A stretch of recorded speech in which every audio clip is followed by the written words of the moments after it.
Bir kun insoniyat boshiga katta sel keladi. Lekin u sel suvdan iborat bo'lmaydi. Sel mahluqlardan iborat bo'ladi. Ular ko'rgan narsasini yeb bitirishadi. To'rt tomondan yopirilib kelishadi. Bu mahluqlar odam bolasi, Yajuj va Majuj. Salom qiziquvchilar, Yajuj va Majuj qavmi haqida qiziqmaydigan odam bo'lmasa kerak. Bu galgi dasturimizda ular haqida siz bilmagan, sizni qiziqtirgan ma'lumotlarni berib o'tamiz. Marhamat, tomosha qiling. Aytgancha, kanal hali yangi. Kanalimiz rivoji uchun o'z hissangizni qo'shishingizni so'rab qolamiz. Buning uchun siz videoga like bosib, kanalimizga obuna bo'lib qo'ysangiz kifoya. Sizga bundanda qiziqarli videolar taqdim qilishni davom etamiz. Bizni tushunganingiz uchun katta rahmat.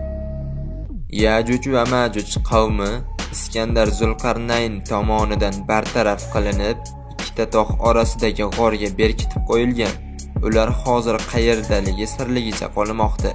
Ba'zi bir taxminlarga ko'ra, ular O'zbekiston va Qirg'iziston chegarasidagi tog'lar orasida bo'lishi mumkin deb aytilmoqda. Ba'zi bir ma'lumotlarda ular boshqa yerdagi tog' orasida. Lekin bular shunchaki taxmin xolos. Buni hech kim bilmaydi. Shu yerda savol tug'iladi. Agar ular odam bolasi bo'lsa, g'or ichida nima yeb, nima ichadilar? Qanday hayot kechiradilar? Bu savollarning javobi quyidagicha. Alloh buyukdir. Ona qornida 9 oy hayot bag'ishlaydi. Yer ostidagi, okean tubidagi jonzotlarga rizqini bergan zot ularni ham rizqini beradi. Sizga bo'lishi mumkin bo'lmagan narsa Allohga oson. Zero u buyuk zotdir. Yajuj va Majujlar kofir mahluqlardir. Tuzilishlari odam bolasidan biroz farqlidir. Ular ham odam bolasi.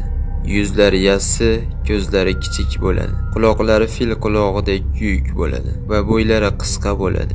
Hadislarda aytilishicha, ular har kuni erta tongdan g'ordagi devorni buzishga harakat qilishadi. Tashqariga chiqishlariga oz qolganida, to'xtab, bo'ldi qolganini ertaga davom ettiramiz deb chekinishadi. Ertasiga esa qazigan joylari Alloh qudrati bilan yana o'z holiga qaytarib qo'yiladi. Balki bu 1000 yillardan beri davom etib kelmoqda. Kunlardan bir kun ulardan biri shunday deydi. Bugunchalik yetar. Ertaga inshaalloh yer yuzini ko'ramiz. Inshaalloh degan so'zni ilk marotaba aytganlari uchun Alloh qudrati bilan bu devorni buzib tashqariga chiqishga muvaffaq bo'lishadi va hamma dahshatlar o'sha kundan boshlanadi.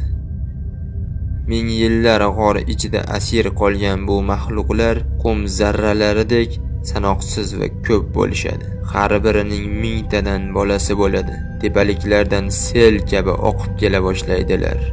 Yo'llarida duch kelgan hamma narsani yeb bitirishadi. Hayvonlar, odamlar qirilib ketadi. Ko'z ochib yumguncha ko'llarni ichib bitirishadi. Dunyoning 4 tarafiga tarqalib buzg'unchilik qilishni davom etadilar.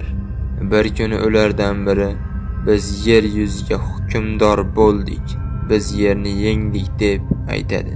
Endi navbat samoga deb aytadi va osmonga qarata bir nayza uloqtiradi.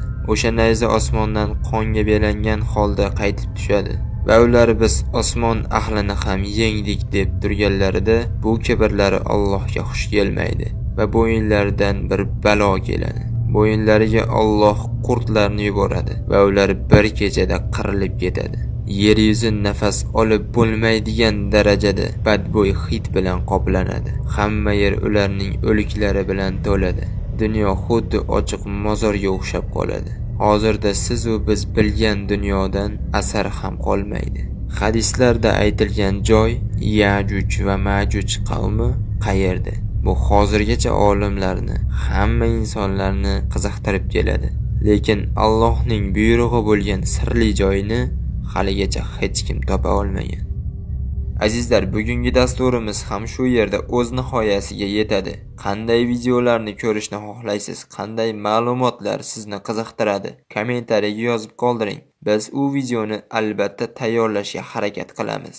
Agarda video sizga manzur kelgan bo'lsa, like bosing. Kanalimizga obuna bo'ling. Eng sirli videolar sizni kutmoqda.